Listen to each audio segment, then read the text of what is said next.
Hey, Scott Beatty here, visiting with Patrick Bruns from NoDebt217.com. Glad to have you back on the show. Good morning, Scott. It's great to be back. It is great to have you. Just by way of folks who may not have met you the last time, maybe a quick refresher because you're newer here to our Saturday mornings. So you're part of NoDebt217.com. And in a nutshell, what are you all about? We believe in teaching people how to live a debt-free lifestyle. You know, when you're not burdened by debt, you got a lot more freedom in your life. And we talked about this last time, that you do believe that debt is plaguing us across the country. It is. I mean, we've been taught to finance every aspect of our life, you know, from our grocery bill to our automobile. And unfortunately, most people would not be able to afford to buy a home without utilizing debt. Let's talk about that a little bit more this morning if we could, because you mentioned it last time. It's not that any kind of debt is necessarily bad. I think we all understand that, you know, if you're paying a 26% interest rate on right. debt on a credit card, that really can hamper you down. But sometimes there might be good debt. So help us understand the nuances when you're talking about people being too saddled with debt or where you might want to be in it. Here's the deal with debt. The truth and the reality of debt is when you owe money to somebody else, the rich are ruling over the poor. That's the bottom line right there. And unfortunately, the borrower is slave to the lender. And we have been programmed to acquire debt. We've been programmed to look at our mortgage, for instance, as good debt. Are you suggesting, hey, just rent for the rest of your life? No, not at all. You know, good debt is something that is defined as you have the potential to possibly build wealth or income, like with a mortgage, maybe a student loan, perhaps a business loan.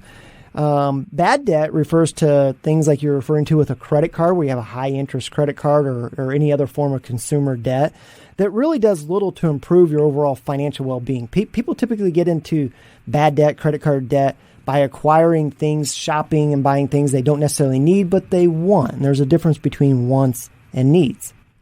So I own a home, I pay my mortgage, and that's fine. But if somebody's sitting there going, my refrigerator just broke, and I can't afford to pay outright right now for a new refrigerator, what do I do? Because maybe an appliance store is willing to finance that. You would advise not to head down that road. Yeah, you know, unfortunately, there's times where you are forced down that road, but really it amounts to, you know, we at No Debt 217 have the opportunity to work with a family before that time comes where they actually need to go into debt. If we can do some proper planning beforehand, it'll prevent that unnecessary debt acquisition in the future. But you know, if you look at mortgage debt, we talked about mortgage debt being, quote unquote, a good debt. My opinion is debt is debt. If you're paying interest to somebody else, you're paying money to somebody else for the use of their money.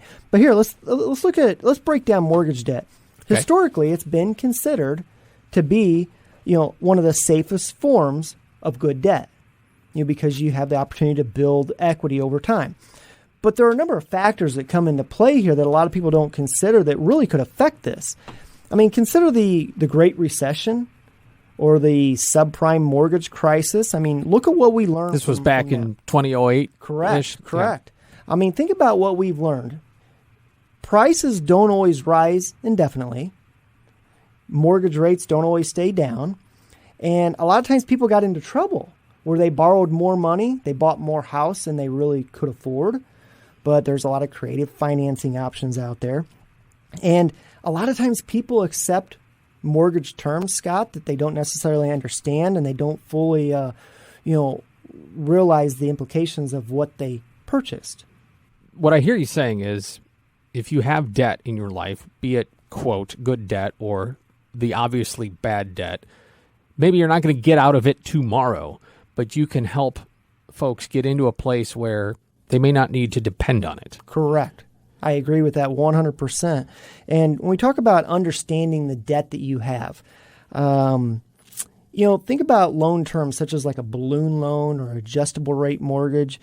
You know, it could be detrimental if you don't really fully understand where you are or what you have. I mean, during the subprime mortgage crisis, millions of borrowers, they lost their homes due to foreclosure simply because housing prices dropped and ARM loan payments increased. Those things seem very attractive up front, but they can hit you hard. Exactly. That's exactly right. And our goal here is to try to work with people, educate people, show people an alternative way. If folks want to get to have a sit down with you or anybody else in your office, what should they do? Visit nodebt217.com, or you can call us directly at 217-378-7116. We've been in business here on Mattis Avenue for 25 years now. Thanks, Patrick, for joining us this morning. Thank you for having us.